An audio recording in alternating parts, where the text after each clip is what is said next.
Hello बच्चों, आप सभी कैसे हैं। माँ गायत्री पब्लिक स्कूल के यूट्यूब चैनल में आप सभी का स्वागत है। तो बने रहेंगे वीडियो के अंत तक। चलते हैं हम क्वेश्चन सीरीज की ओर। तो क्वेश्चन सीरीज जैसा कि आपको यहाँ पे दिखाई दे रहा है कि क्वेश्चन सीरीज ये जो क्या है, साइंस के सब्जेक्ट के हैं कुछ क्वेश्चन सीरीज। क्लास आपके जो हैं वो 6 हैं, यानी कि 6वीं क्लास के हैं। ये संभावित कुछ प्रश्न हैं जो आपको 21 और 22 के एनुअल एग्जाम में टच करेंगे। इससे संभवतः क्वेश्चन जो होंगे वो आपको एग्जाम में देखने को मिलेगा। तो बने रहेंगे वीडियो के अंत तक। और अभी तक आप लोगों ने लाइक और सब्सक्राइब नहीं किया है तो फटाफट लाइक कर देंगे और सब्सक्राइब भी कर दें, ताकि आपके पास जो भी यहाँ से नोटिफिकेशन मिले वो जल्द से जल्द पहुँच सके, और अपने दोस्तों के पास शेयर भी कर दें बच्चों। तो चलते हैं क्वेश्चन की ओर। फर्स्ट क्वेश्चन आपका यहाँ पे ध्यान देंगे बच्चों, क्या है कि फिल इन द ब्लैंक्स यानी रिक्त स्थानों की पूर्ति करें।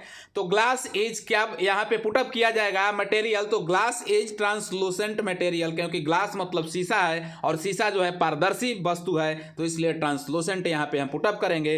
इस तरह से जो भी पारदर्शी वस्तुएं हैं उसे हम लोग ट्रांसलूसेंट ही कहते हैं, यानी पारदर्शी वस्तु जिसे प्रकाश आर पार हो जाए, यानी कि पार कर जाए। तो चलते हैं अगले क्वेश्चन की ओर। अगले क्वेश्चन आपका पे ध्यान देंगे, यहाँ पे सेकंड क्वेश्चन है कि परसेंटेज ऑफ किस चीज़ का प्रेजेंट इन एयर इज 0.03%, यानी कि हवा में किस चीज़ की जो उपस्थिति है, कि कौन सी गैस की उपस्थिति जो है वो 0.03% है। तो आपको याद होगा कि जो हवा में है कार्बन डाइऑक्साइड का 0.03% उपस्थिति है। तो इस प्रकार से हम चलेंगे कि वायुमंडल में और किस चीज़ गैसों का उपस्थिति है।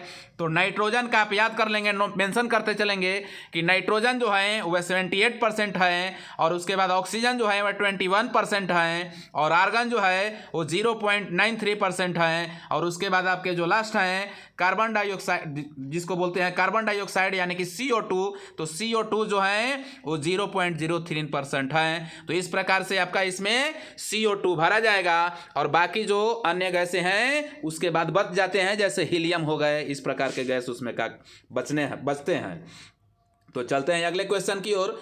अगले क्वेश्चन आपका पे यहाँ है कि ये shadow which is completely dark, बोल रहा है कि जिस परछाई के पास पूर्ण रूप से अंधेरा होता है, जिस परछाई के पास यानी जो परछाई कंप्लीट अंधेरा होता है, यानी बिल्कुल अंधेरा होता है, उसे हम लोग क्या कहते हैं बच्चों, तो अम्बरा कहते हैं। और अम्बरा एक प्रकार का क्या है, डार्क शैडो है। क्या है बच्चों, डार्क शैडो है। इसे हम लोग डार्क शैडो के नाम से भी जानते हैं, यानी कि अंधेरी परछाई के नाम से भी जानते हैं।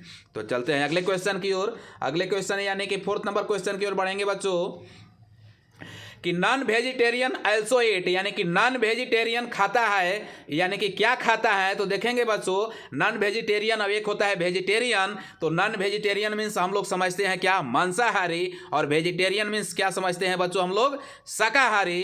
तो नॉन वेजिटेरियन जो है वो प्लांट प्रोडक्ट्स को भी खाता है और डेयरी मिल्क प्रोडक्ट्स को भी खाता है, यानी कि उसे हम लोग कह सकते हैं क्या, कि पौधा वाले चीज़ को भी वो खाता है, और क्या दूध वाले चीज़ को भी, बने हुए चीज़ों को खाता है। तो इस प्रकार से हम चलेंगे अगले क्वेश्चन की ओर बढ़ेंगे। अगला क्वेश्चन आपका यहाँ पे, वुडन ब्लॉक क्या ब्लैंक्स इन वाटर, यानी वुड के जो लकड़ी के जो गट्ठर होते हैं, या लकड़ी के कोई वैसे क्या है पीस हैं जो पानियों में क्या करते हैं बच्चों, तैरते हैं। क्या करते हैं, पानियों में तैरते हैं। क्यों तैरते हैं, क्योंकि पानियों के जो वुडन ब्लॉक है यानी लकड़ियों के जो उसमें पार्ट्स हैं उसके द्वारा हटाया गया पानी का भार जो है लकड़ी के भार से अधिक हो जाता है, जिसके कारण जो है लकड़ी तैरने लगते हैं। यदि लकड़ी का भार उस पानी के भार से कम हो जाएगा तो क्या होगा, तैरेगा, और अगर लकड़ी का भार ही अधिक हो जाएगा तो वह पानी में डूब जाएगा।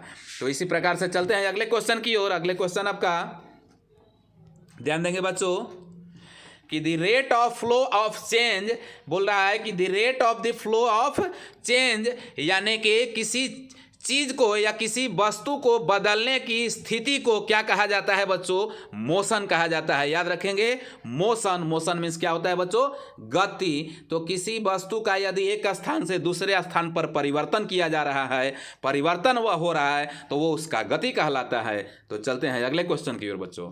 अगले क्वेश्चन आपका कि birds move by flapping their, यानी कि चिड़िया अपने किस चीज के द्वारा ऊपर और नीचे की ओर फदफदा करके उड़ती और घूमती हैं, आकाश में विचरण करती हैं। तो वो पंखों की सहायता से क्या करती हैं बच्चों, अप और डाउन फ्लैप करती हैं, यानी कि ऊपर और नीचे की ओर, ऊपर चढ़ती हैं और नीचे की ओर उतरती हैं। तो इसलिए इसमें विंग्स पुटअप किया जाएगा। तो चलते हैं अगले क्वेश्चन की ओर। अगले क्वेश्चन आपका है कि लाइट इज एन, यानी लाइट इज ए, सॉरी यहाँ पे एन है, ए यहाँ पे हो जाएगा बच्चों, ध्यान देंगे। लाइट इज ए क्या चीज, कौन सा एनर्जी, तो देखेंगे यहाँ पे विच कॉज क्या, सेनेशन ऑफ विजन। तो बोल रहा है यहाँ पे ध्यान देंगे कि प्रकाश जो है वह कौन सा ऊर्जा है। तो प्रकाश हम याद रखेंगे बच्चों कि प्रकाश जो है वो गतिज ऊर्जा है, क्योंकि वह गति करता है। और विच कॉज सेनेशन ऑफ विजन बोल रहा है कि जो दृष्टि की अनुभूति का कारण बनता है। प्रकाश जो है क्या बनता है, दृष्टि की अनुभूति का कारण बनता है, क्योंकि अगर प्रकाश नहीं होगा तो आपको कोई भी वस्तुएं दिखाई नहीं देंगी, इसलिए वह दृष्टि की अनुभूति का कारण बनता है। तो चलेंगे, ये गतिज ऊर्जा था। चलते हैं अगले क्वेश्चन की ओर। अगले क्वेश्चन यहाँ पर क्वेश्चनों का टाइप बदलता हुआ, राइट ट्रू और फॉल्स अगेन ईच स्टेटमेंट, प्रत्येक कथन के सामने ट्रू जो है वो ट्रू और जो गलत है उनके सामने फॉल्स का निशान लगाना है। तो चलते हैं फर्स्ट क्वेश्चन की ओर कि फ्रॉग इज ए हार्बीवोरस, जिसको बोलते हैं हार्बीवोर, यानी कि मेढक जो है वह शाकाहारी है। और हु एट्स ओनली प्लांट, यानी कि जो सिर्फ पौधों को खाते हैं। तो ये आपका बिल्कुल गलत है, क्योंकि मेढक जो है वह क्या है, मांसाहारी है। और मांसाहारी जो है वो केवल पौधों को नहीं खाते हैं, जो शाकाहारी होते हैं वो केवल पौधों के पार्ट्स को खाते हैं। तो इसलिए इसमें आप फॉल्स को लिख सकते हैं। चलते हैं अगले क्वेश्चन की ओर। अगले क्वेश्चन आपका ध्यान देंगे बच्चों, अगला क्वेश्चन क्या है। अगला क्वेश्चन यहाँ पे देखेंगे कि क्या है, filtration is used to separate solid from a liquid. Filtration means होता है बच्चों, जैसा कि आपने देखे होंगे कि चाय को भी आप लोग छान करके पीते हैं, तो उसमें जो सॉलिड जो उसमें ऑब्जेक्ट होते हैं, सॉलिड जो उसमें सब्सटेंस होते हैं, पदार्थ होते हैं, जो उसमें रुक जाते हैं, और जो लिक्विड होते हैं वो नीचे की ओर गिर जाते हैं, यानी कि छन जाते हैं। तो इस प्रकार से हम कह सकते हैं कि फिल्ट्रेशन इज यूज्ड, यानी फिल्ट्रेशन छननी का प्रयोग किया जाता है। तो किस लिए बच्चों किया जाता है, separate solid from a liquid, यानी लिक्विड से, यानी कि तरल पदार्थ से ठोस पदार्थों को सुरक्षित करने के लिए किया जाता है। तो इसलिए यह आपका जो है ट्रू हो गया। तो चलते हैं अगले क्वेश्चन की ओर। अगले क्वेश्चन बने रहेंगे बच्चों, a magnet has two poles, बिल्कुल सही। एक चुंबक के पास में क्या दो जो है वो ध्रुव होते हैं। एक चुंबक के पास में दो ध्रुव होते हैं, एक अप और एक राइट। तो याद रखेंगे बच्चों। चलते हैं, इसमें ट्रू हो गए। अगले क्वेश्चन की ओर बढ़ेंगे बच्चों। अगले क्वेश्चन आप यहाँ पे ध्यान देंगे कि gold is a translucent metal, बोल रहा है कि जो सोना है वो क्या पारदर्शी धातु है। तो जी नहीं, आप सोना को सोना से आप चाहेंगे तो उसके आगे वाले कोई वस्तु नहीं दिख पाएंगे, जब आपके आंखों के सामने उसे फ्रंट पर रख दिए जाएंगे। तो सोना जो है पारदर्शी नहीं है, वह अपारदर्शी है, इसलिए इसमें आपको फॉल्स लिखना होगा। तो चलेंगे अगले क्वेश्चन की ओर। अगले क्वेश्चन आपका यहाँ पे देखेंगे बच्चों कि प्लास्टिक बैग आर बायोडिग्रेडेबल, बोल रहा है कि प्लास्टिक जो है, प्लास्टिक जैसा कि हम लोग सब्जी लेने जाते हैं या किराने दुकान ग्रोसरी शॉप पर भी जाते हैं, किराने दुकान पर तो जब सामान खरीदते हैं तो प्लास्टिक हमें मिलती है और प्लास्टिक में वो सामान को भर करके देता है। तो बोल रहा है कि प्लास्टिक का जो बैग है वो क्या होता है बच्चों, बायोग्रेडेबल होता है कि नहीं होता है। तो बायोग्रेडेबल हम लोग कहते किसको हैं, पहले उसके बारे में हम समझेंगे कि बायोग्रेडेबल वो चीज़ होता है जिसको हम लोग घुलनशील कहते हैं, एक प्रकार से जो घुल मिल जाता है किसी चीज़ में। तो बोल रहा है कि बायोग्रेडेबल अगर जमीन में, जिसको हम लोग भूमि कहते हैं, मिट्टी में अगर वह प्लास्टिक मिल जाए, गिर जाए, तो क्या वह मिट्टी के रूप धारण कर लेगा, गल जाएगा, सड़ जाएगा और मिट्टी के रूप में परिवर्तन हो जाएगा, तब वह कहलाएगा। और अगर ऐसा नहीं होता है तो वह बायोग्रेडेबल नहीं है, यानी कि वो घुलने वाला चीज़ नहीं है, मिलने वाला चीज़ नहीं है, सड़ने वाला चीज़ नहीं है। तो इस प्रकार से जो है प्लास्टिक कभी आप देखेंगे कि वह सड़ नहीं पाता है, आप उसे भूमि पर रख देंगे, खेतों में डाल देंगे तो नहीं सड़ता है। इसलिए यह आपका जो आंसर है क्या हो गया बच्चों, फॉल्स हो गया। तो फॉल्स के लिए हम लोग एफ को डिनोट करेंगे। चलते हैं अगले क्वेश्चन की ओर। अगले क्वेश्चन आपका यहाँ पे है कि excess of rain cause flood, यानी बारिशों की अधिक मात्राओं में होना क्या फ्लूड, यानी कि फ्लूड में समझते हैं बाढ़ का कारण है। तो बारिशों का अधिक होना, आवश्यकता से अधिक होना बाढ़ का कारण सत्य है, क्योंकि जब वर्षा अधिक होती है तो तालाबों में पानी भर जाते हैं, नदियों में पानी भर जाते हैं, और वह पानी जो है भूमि के लेवल पर आ जाता है। तो इस प्रकार के हम लोग उसे बाढ़ कहते हैं, और बाढ़ को अंग्रेजी में फ्लूड के नाम से जाना जाता है। तो अधिक जब बारिश होगी तो फ्लूड का कॉज, उसका कॉज जो है फ्लूड हो जाएगा। तो इसलिए इसमें हम ट्रू लिखेंगे। तो चलते हैं अगले क्वेश्चन की ओर। अगला क्वेश्चन है कि सेवरल टीनी ड्रॉपलेट, बोल रहा है सेवरल टीनी ड्रॉपलेट, और क्या come together to form ice, यानी बोल रहा है कि भिन्न भिन्न प्रकार के छोटे जो हैं पानी के बूंद वो बर्फ के एक साथ गिरते हैं, आते हैं। तो जी नहीं, वे बर्फ के एक साथ जो है भिन्न भिन्न प्रकार के छोटे पानी के बूंद नहीं गिरते हैं, क्योंकि जब बारिश होगी तो आप देखेंगे कि बर्फ के साथ में पानी नहीं गिरता है, बर्फ ऐसे ही फटाफट आप देखेंगे कि पृथ्वी पर गिरने लगती है, जबकि बारिश के जो बूंद हैं वो अलग गिरते हैं। तो इस प्रकार से इसे हम लोग क्या फॉल्स लिखेंगे। तो चलते हैं अगले क्वेश्चन की ओर। अगला क्वेश्चन आपका यहाँ देखेंगे कि magnetic poles always exist in pair. बिल्कुल सत्य है बच्चों कि मैग्नेटिक यानी कि चुंबकीय जो ध्रुव हैं वो क्या हमेशा जोड़ों में ही पाए जाते हैं, हमेशा जोड़ा में, न कि वो सिंगल होता है, वो हमेशा जोड़ा में ही पाया जाता है। तो इसलिए इसमें हम लोग ट्रू लिखेंगे बच्चों। तो चलेंगे अगले क्वेश्चन की ओर, ध्यान देंगे बच्चों। अगला क्वेश्चन ये रहा, चलेंगे यहाँ पे इस प्रकार से क्वेश्चन का टाइप यहाँ पे बदल रहा है। तो देखेंगे बच्चों क्या है कि मैच द फ्लोइंग है, यानी निम्नलिखित का मिलान करना है। तो हम फर्स्ट की ओर चलते हैं बच्चों, ध्यान देंगे फर्स्ट की ओर। फर्स्ट क्या है कि वैक्स्ड पेपर, यानी मोम वाला जो पेपर है, जिसको हम लोग वैक्स्ड मीन्स मोम समझते हैं। तो जो मोम वाले पेपर हैं, तो मोम वाले पेपर को हम लोग किस में मिलाएंगे, जिसमें हम आज देखेंगे यहाँ पे कि मोम वाले पेपर को किस में मिलाया जा रहा है। यानी फर्स्ट क्वेश्चन जो है जिसको हम लोग क्या यूज्ड बाय क्या ले चल सकते हैं यहाँ पे देखेंगे, तो क्या ले चल सकते हैं बच्चों, ट्रांसलूसेंट ऑब्जेक्ट। क्या ट्रांसलूसेंट ऑब्जेक्ट, क्योंकि जब देखेंगे कि किसी पेपर पर मोम गिर जाता है या तेल भी आप देखेंगे ऑयल गिर जाता है, तो वो क्या हो जाता है, पारदर्शी हो जाता है, उसके यार पर दिखाई देने लगते हैं। तो इस प्रकार से हम लोग इसे ट्रांसलूसेंट की ओर ले चलेंगे। तो चलते हैं अगले क्वेश्चन में। अगले क्वेश्चन आपका है कि टेम्परेचर, यानी कि टेम्परेचर जो है तापमान, तापमान देखिए क्या होता है, तो तापमान को हम लोग केल्विन में मापते हैं। तो यहाँ पे केल्विन जैसा कि दिख रहा था, तो केल्विन में हम इसे पुटअप कर दिए और चलते हैं अगले क्वेश्चन की ओर। अगले क्वेश्चन आपका है कि प्योरिएस्ट फॉर्म ऑफ वाटर, यानी पानियों के बनने के शुद्धिकरण को, जिसको हम लोग शुद्ध कहते हैं कि पानियों इस फॉर्म से शुद्ध हो जाते हैं। तो कौन से कार्य करने से जो है पानी शुद्ध हो जाते हैं, तो देखेंगे, ध्यान देंगे बच्चों कि पानी जो है वो कैसे शुद्ध होते हैं, जिसके बारे में हम यहाँ पे देखेंगे किस चीज़ के पानी शुद्ध होते हैं। तो देखिए यहाँ पे जैसा कि मिलाया जा रहा है। तो चलेंगे यहाँ पे बच्चों, ये रहा है आपका लैक ऑफ रेन। तो चलते हैं अगले क्वेश्चन की ओर। अगले क्वेश्चन आपका है ड्रॉट। ड्रॉट मीन्स आपको जैसा बता दें कि ड्रॉट मीन्स होता है सूखा, और सुखाड़ तो जानते ही हैं आप। तो सुखाड़ जो है वो किसके साथ मिलाया जाएगा। तो फोर्थ नंबर क्वेश्चन की ओर हम बढ़ेंगे। तो फोर्थ नंबर में देखेंगे क्या है बच्चों, ड्रॉट, यानी फोर्थ नंबर को हम लोग कहाँ पे लेकर के चल सकते हैं। तो देखिए सुखाड़ जो है किस में ले चला जाएगा, फोर्थ नंबर क्वेश्चन है।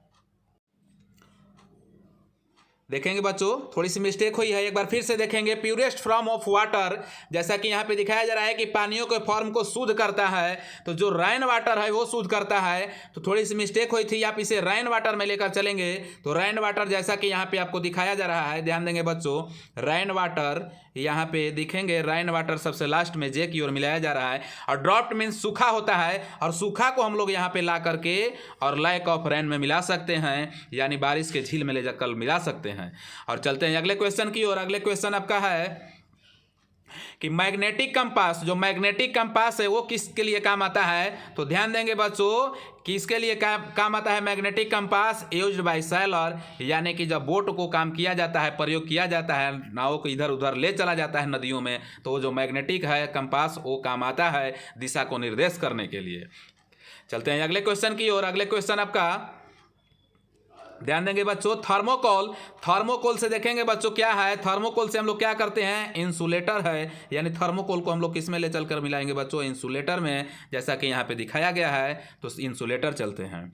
सिमिलर पोल्स में चलते हैं बच्चों, क्या है सिमिलर पोल, जैसा कि यहाँ पे आपको दिख रहा है कि सिमिलर पोल है, जो सिमिलर पोल में हम लोग किसको ले चलते हैं, तो कंडक्टर ऑफ इलेक्ट्रिसिटी हम लोग जिसको कहते हैं, ये सिमिलर पोल है, तो कंडक्टर ऑफ इलेक्ट्रिसिटी की ओर हम लोग बढ़ेंगे। चलते हैं अगले क्वेश्चन की ओर कि हीलियम है, तो हीलियम क्या है बच्चों, देखेंगे तो हीलियम जो है अक्रिय गैस है, तो अक्रिय गैस को हम लोग लेकर के चलेंगे बच्चों, कहाँ पे देखते हैं, यहाँ पे हीलियम गैस जो है वह कहाँ पर के, तो हम देखेंगे यहाँ पे हीलियम गैस जो है वो इनर्ट गैस है। तो चलते हैं अगले क्वेश्चन की ओर कि फिलामेंट क्या है बच्चों, जैसा कि आप देखे होंगे कि आपके विद्युत बल्ब होते हैं, विद्युत बल्ब में ही हल्की सी पीली एक कम वोल्टेज के कारण जलती हुई दिखाई पड़ती है, जिसे हम लोग फिलामेंट कहते हैं, तो इसको हम लोग इलेक्ट्रिक बल्ब की ओर लेकर चलेंगे। और बच गया लास्ट क्वेश्चन इसमें बच्चों कि रबर, और रबर को हम लोग क्या कहते हैं बच्चों, तो रबर जो है वो क्या है, तो रबर जो है वो एक इंसुलेटर है, यानी कि इंसुलेटर में हम इसको लेकर के चलेंगे बच्चों। तो इस प्रकार से मैचिंग समाप्त होता है। बढ़ते हैं अगले क्वेश्चन की ओर, बने रहेंगे वीडियो के अंत तक।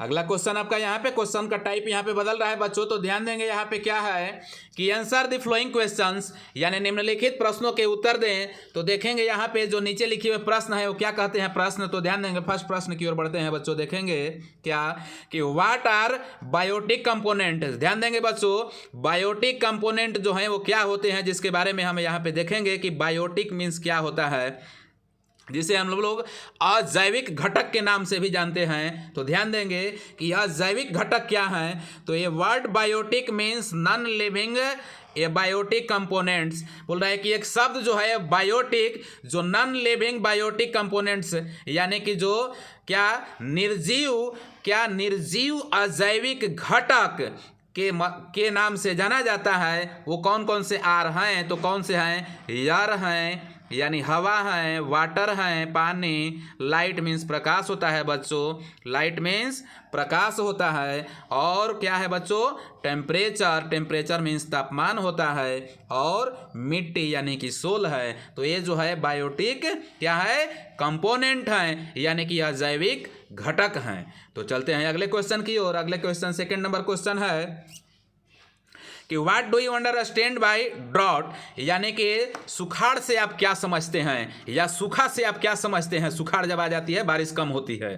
तो देखते हैं आंसर की ओर बढ़ते हैं बच्चों। सुखाड़ से आप क्या समझते हैं कि continue absence of rain cause, यानी कि बिल्कुल लगातार कम मात्राओं में वर्षा को होना, या वर्षा को अनुपस्थित लगातार रहना, पानियों का अनुपस्थित लगातार होना। और there is very rainfall during this summer month, यानी कि काफ़ी कम मात्राओं में जो है गर्मियों के मौसम में पानियों का होना, और this led to a shortage of water, यह पानियों के क्या कमी का कारण बनता है। तो उसी को क्या हम लोग कहते हैं बच्चों, देखेंगे अगली पंक्ति में कि द लैंड बिकम ड्राई, यानी कि भूमि जो है वो सूखा हो जाते हैं, सूख जाते हैं, एंड और crops can not grow properly such as a condition, यानी कि जो फसलें हैं वो नियमित रूप से अपनी स्थिति में विकास नहीं कर सकते हैं, इज कॉल्ड ए ड्रॉप्ट, इसी को हम लोग सूखा कहते हैं, या यह सूखा कहलाता है। तो चलते हैं अगले क्वेश्चन की ओर बच्चों। अगले क्वेश्चन आपका यहाँ पे कि why is plastic non magnetic, यानी कि प्लास्टिक जो है वो नॉन मैग्नेटिक, तो आप समझते ही होंगे, जैसा कि आपको नाम से ही पता चल रहा है, मैग्नेटिक मतलब होता है चुंबकीय और नॉन मैग्नेटिक मतलब होता है गैर चुंबकीय। यानी कि प्लास्टिक जो है एक गैर चुंबकीय क्यों है, तो समझेंगे इसके बारे में क्यों है। तो ध्यान देंगे यहाँ पे उत्तर की ओर, आंसर की ओर यहाँ पे कि प्लास्टिक इज नॉन मैग्नेटिक, यानी कि प्लास्टिक जो है वह एक गैर चुंबकीय है, बिकॉज क्योंकि it is attracted by a magnet, बोल रहा है कि यह एक चुंबक के द्वारा आकर्षित नहीं किया जाता है, नहीं होता है, और nor can be converted into the artificial magnet, और न तो इसे आर्टिफिशियल रूप से क्या चुंबक के रूपों में परिवर्तन किया जा सकता है। इसलिए जो यह प्लास्टिक है वो क्या है बच्चों, नॉन मैग्नेटिक, यानी कि गैर चुंबकीय चीज है।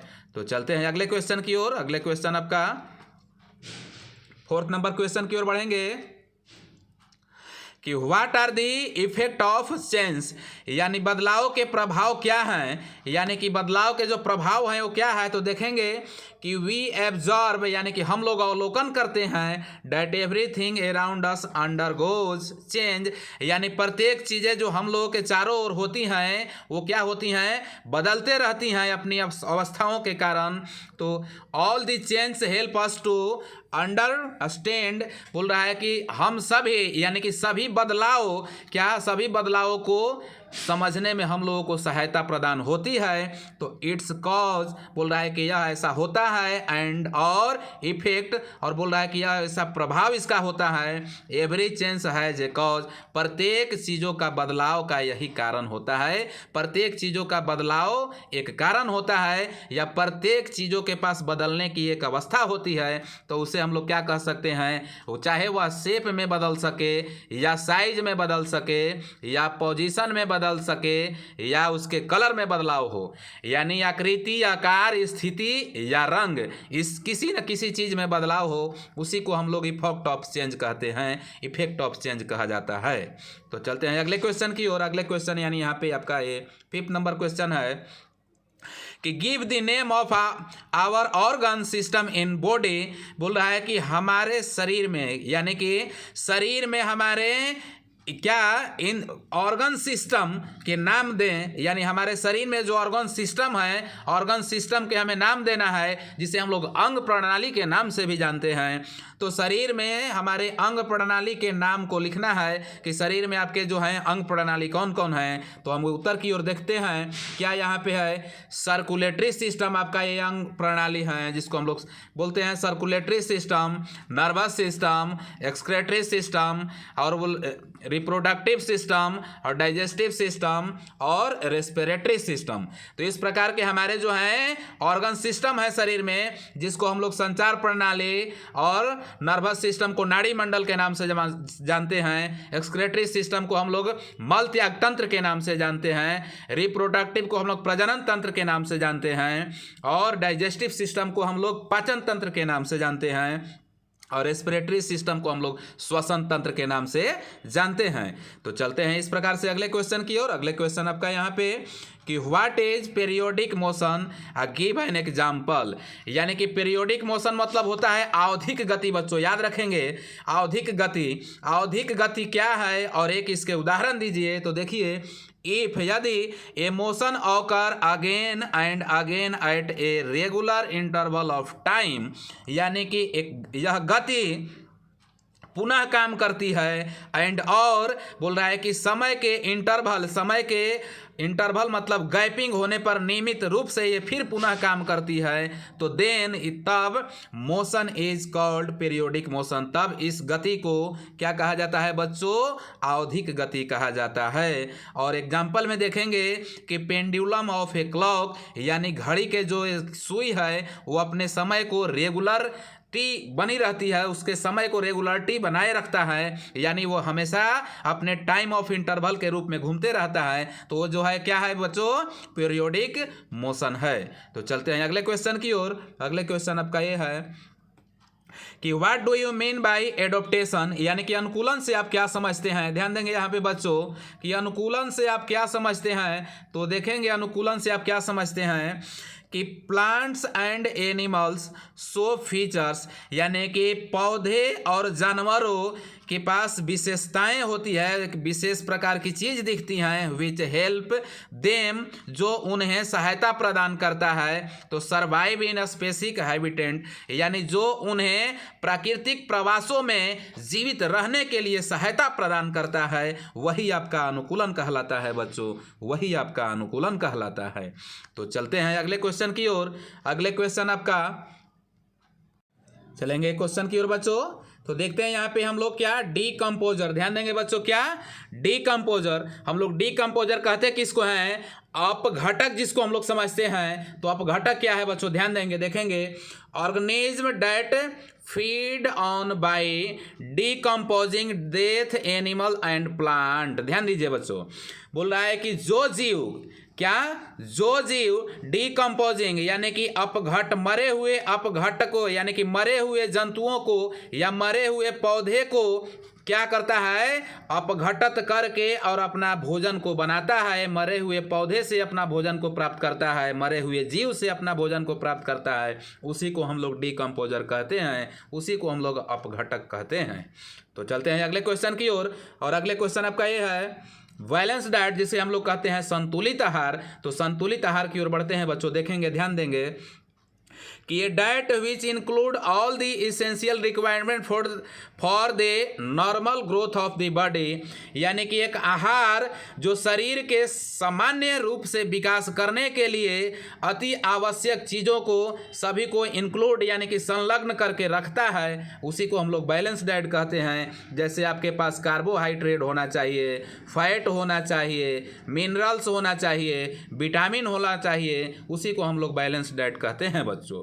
तो चलेंगे अगले क्वेश्चन की ओर। अगले क्वेश्चन आपका है कि draw a picture of electric circuit of a torch, यानी टॉर्च के इलेक्ट्रिक सर्किट के एक तस्वीर को यहाँ पे ड्रॉ करना है, यानी कि निर्माण करना है या खींचना है। तो देखते हैं बच्चों, आप लोग अपने घरों में भी टॉर्च को देखे होंगे और साइंस की जब आपको लेसन पढ़ाई चल रही होगी तो आप टॉर्च के वहाँ पे देखे होंगे पिक्चरों को कि किस प्रकार के टॉर्च होते हैं। तो ध्यान देंगे बच्चों, टॉर्च इस प्रकार के होते हैं जैसा कि हम यहाँ पे रेखांकित कर रहे हैं। तो देखेंगे यहाँ पे क्या है बच्चों कि स्लाइड स्विच, यानी कि स्विच जिसे आप दाबते हैं, स्लाइड करते हैं, फिसलाते हैं आगे से पीछे की ओर, स्विच है। उसके बाद प्लास्टिक ऑजल है, यानी प्लास्टिक के उसके जो है बॉडी है। और उसके बाद क्या है बच्चों, रिफ्लेक्टर है, यानी कि यहाँ से जिसको हम लोग कटोरी कहते हैं वो कटोरी है। और सबसे फ्रंट साइड में जो है उसके बल्ब हैं, और उसके जो बाएं साइड में बनते हैं वो इलेक्ट्रिक सेल हैं जो बीच की ओर होते हैं और नीचे की ओर होते हैं, वहाँ पे बैटरी को हम लोग डालते हैं। तो इस प्रकार से इस पेज का क्वेश्चनों का श्रृंखला समाप्त हो रहा है। और एक प्रकार का जो क्वेश्चन है वो पीछे में एक पेज छूट गया है, उसकी ओर हम आपको ध्यान को आकर्षित करते हैं और ले चलते हैं। तो बने रहेंगे वीडियो के अंत तक। ध्यान देंगे बच्चों, यहाँ पे जो शॉर्ट नोट था, जो पेज पे मिस्टेक हो गया था यानी कि छूट गया था, तो हम चलते हैं इसको वेस्ट की ओर कि वेस्ट क्या है। तो वेस्ट मीन्स हम समझते हैं कि वेस्ट मीन्स होता है बेकार, जिसे हम लोग न चाहते हैं, यानी कि क्या, जिसे हम लोग चाहते नहीं हैं, कि अनुवांछित जिसको हम लोग कहते हैं। तो देखिए कि ऑल दोज थिंग्स, यानी कि वो सभी चीज़ें which have no use in future, जो हमारे भविष्य में काम नहीं आते हैं, एंड आर क्या बोलते हैं कि डिस्कवर्ड, यानी कि जिसको हम लोग खोज नहीं करते हैं, जिसको हम लोग चाहते नहीं हैं, वो क्या कहलाता है बच्चों, वेस्ट कहलाता है। क्या कहलाता है बच्चों, वेस्ट कहलाता है। तो चलते हैं इसके अगले में। अगले क्वेश्चन आपका है कि फिलामेंट। तो देखेंगे फिलामेंट पर एक शॉर्ट नोट है, वेरी लिटिल शॉर्ट नोट है। देखेंगे फिलामेंट क्या है, जैसा कि आप समझते हैं कि ये very thin coil of a metal, यानी कि यह धातुओं का एक बहुत पतली क्वाइल होती है, बहुत पतली क्वाइल होती है, यानी क्वाइल की तरह बिल्कुल वो दिखेगा, धातु की तरह। और क्या होता है कि विच क्या, glow bright on a passing electricity, बोल रहा है कि जिसमें इलेक्ट्रिसिटी यानी कि विद्युत पास करके और प्रकाश को प्रदान करता है, उसी को हम लोग क्या बोलते हैं बच्चों, फिलामेंट बोलता है। जैसे कि आप लोग अपने घरों में बल्ब को देखे होंगे, जब आपको प्रकाश कम पड़ती होगी बल्ब के पास, तो आप देखते होंगे कि एक लाल रंग के फिलामेंट, जिसको हम लोग कह रहे हैं लाल रंग की बत्ती जलती है, उसी को हम लोग फिलामेंट समझते हैं। तो चलते हैं अगले क्वेश्चन की ओर। अगले क्वेश्चन आपका है कि इलेक्ट्रिक सेल क्या है। देखेंगे ए डिवाइस, यानी कि एक डिवाइस है, a device which convert the energy of chemical into the electric energy. बोल रहा है कि यह एक युक्ति है जो रासायनिक ऊर्जा को कन्वर्ट कर करके और इलेक्ट्रिक ऊर्जा में बदल देता है। रासायनिक ऊर्जा को इलेक्ट्रिक ऊर्जा में बदल देता है, यानी कि विद्युत ऊर्जा में परिवर्तन कर देता है, इसी को हम लोग इलेक्ट्रिक सेल कहते हैं। तो चलते हैं अगले क्वेश्चन की ओर बच्चों। अगले क्वेश्चन आपका है, देखेंगे बोन मैरो। जैसा कि हम यहाँ पे समझा दे रहे हैं, बोन मैरो क्या है कि soft substance inside the bone, यानी हड्डियों के अंदर, यानी हड्डी जो खोखले होते हैं, हड्डियों के अंदर में एक मुलायम पदार्थ होता है। जैसा कि आप लोग अगर मांसाहारी होंगे, मांस को खाते होंगे, तो मांस जब खाते हैं तो उसमें हड्डी होती है, और हड्डी के बीच में जो पाया जाने वाला पदार्थ है उसी को हम लोग बोन मैरो कहते हैं। जैसा कि यहाँ पे लिखा गया है कि soft substance inside the bone, यानी हड्डियों के बीच में एक मुलायम पदार्थ होती है। और where blood cells are made, बोल रहा है कि जो हमारे क्या रक्त के धमनियों को, रक्त के ऊतकों को बनाता है या बनाने में काम आता है, उसी को हम लोग क्या बोलते हैं बच्चों? बोन मैरो बोलते हैं। बोन मैरो को हिंदी में समझना होगा तो आप अस्थि मज्जा के नाम से भी समझ सकते हैं, अस्थि मज्जा।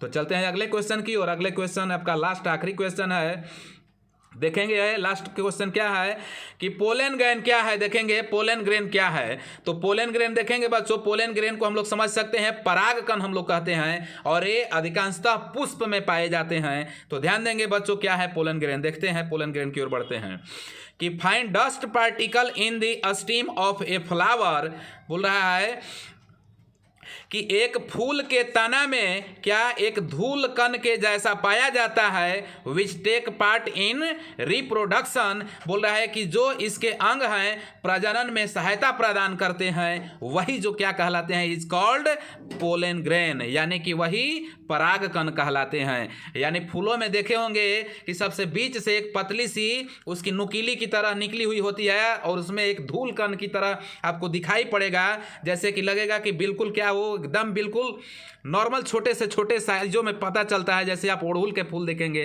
तो आपको जल्द से जल्द पता चल जाएगा। ओड़हुल जिसको हम लोग हिबिस्कस कहते हैं, उसमें परागकण जो है काफ़ी मात्राओं में होते हैं और वो अच्छी तरह दिख पाते हैं, तो उसे आप देख सकते हैं प्रैक्टिकल के लिए।